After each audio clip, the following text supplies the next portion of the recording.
Today on Arts 24, one of our greatest living authors. From her extraordinary debut Purple Hibiscus to the Women's Prize-winning Half of a Yellow Sun, Chimamanda Ngozi Adichie has established herself as one of literature's most vital voices. Her TED Talk, We Should All Be Feminists, was sampled by Beyoncé. Her words have been printed on Dior T-shirts, and Time magazine named her one of the most influential people. Now, after a decade marked by personal loss and global upheaval, she returns with Dream Count, a profound exploration of women's lives that feels both timely and timeless. Chimamanda, hello. Hello, Eve. It's been more than a decade since we sat down together to talk about your last novel, Americana, which was translated into 55 languages. There's so much excitement around your new book, Dream Count. How are you experiencing its release into the world? I am filled with gratitude, really. I don't think I've ever felt so grateful. And I think it's because, it's been so long. I went through a period in which I could not write fiction, which was very difficult for me. And in some ways, I can't believe I finally finished this book. So I'm happy. What's it like being in Paris? Because there is a suggestion in the book that you have certain feelings about the city. Have the French been giving you a hard time about that? Well, some. There is, in fact, a character in my novel who says that when she goes to European cities, they're constantly telling her how beautiful their cities are. Have you had a chance to see our beautiful city? And she finds this strange because as a Nigerian, she doesn't expect that Nigeria should be loved. And it feels as though it's a kind of demand for love. And the problem with demanding love is that it doesn't work. It has to be organic, And not everyone likes Paris. Well, they don't, apparently. You mentioned there about experiencing a sort of block, which you don't want to call writer's block, but after Americana. It did coincide with pregnancy. Do you think it's linked? Yes. Well, I think the start of it was definitely pregnancy, but I think there's only so much one can blame on one's child. And so I think pregnancy started it. I really do think there was a biological part to it. I just felt that my brain wasn't working as it should. And when my daughter was 4 and I still couldn't write fiction, I thought, well, you really can't blame pregnancy anymore. But really, I think it's part of the creative process. It does feel like the whole world is in this book, though. In a decade, a lot has happened. Donald Trump has been elected twice in America, where you have a home. You've had 3 children. Mm-hmm. You've lost both parents. Mm-hmm. Dream Count is dedicated to your mum, and there are lots of mother-daughter relationships in the book. You said it was actually your mother who helped deblock you. Yes. Tell us about that. My father died unexpectedly in June of 2020. My mother died months later on my father's birthday, also quite unexpectedly. And I think that the shock of losing my mother just made it almost impossible for me to face the reality of having lost her.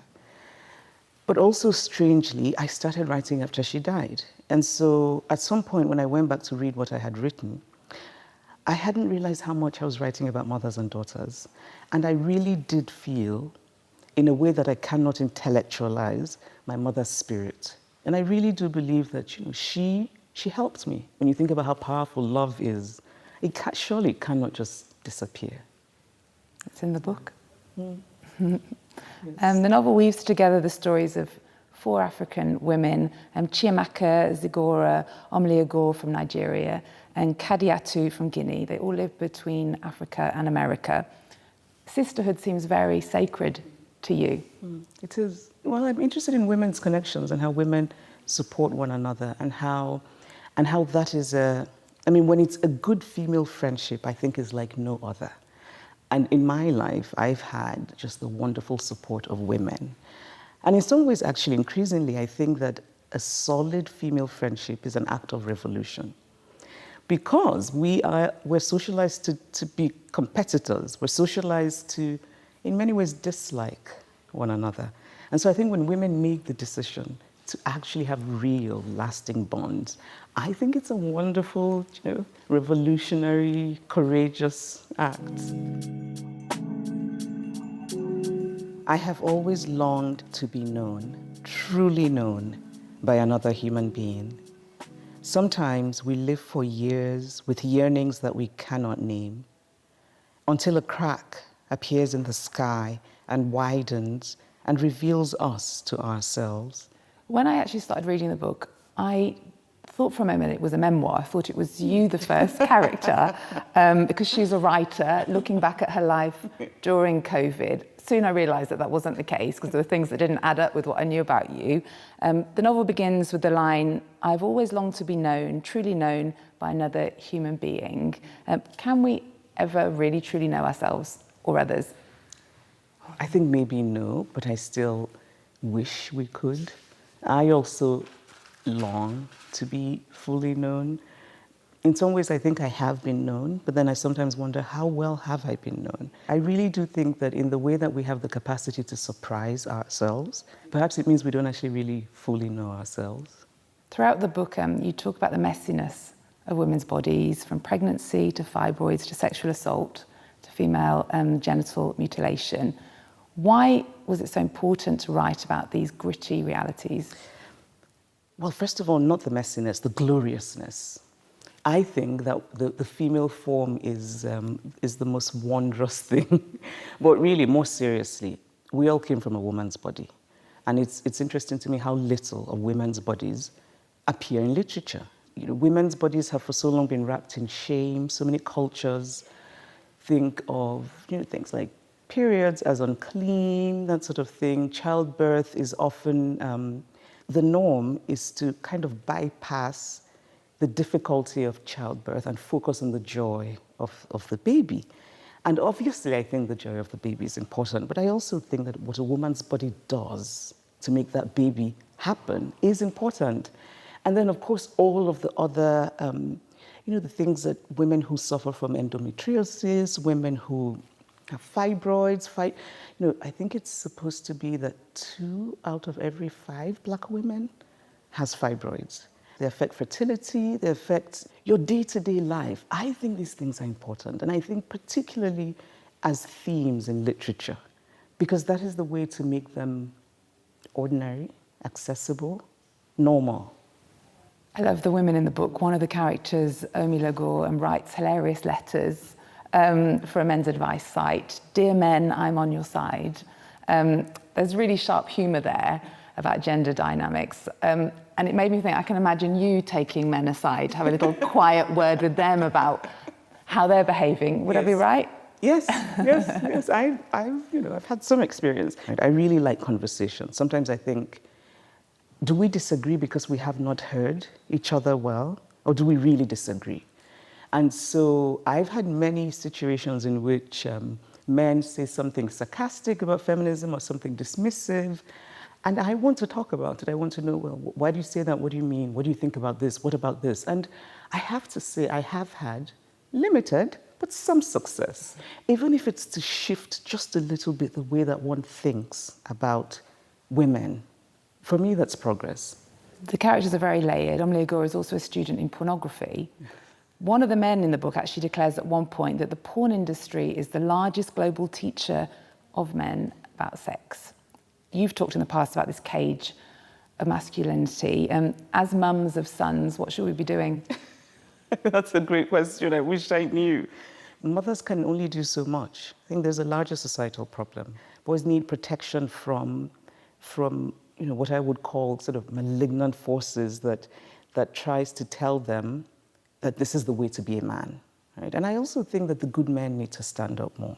I wish there would be many more, reasonable men on the internet reaching out to boys. I think it's important to talk about how do young people learn about sex? What do they learn about sex?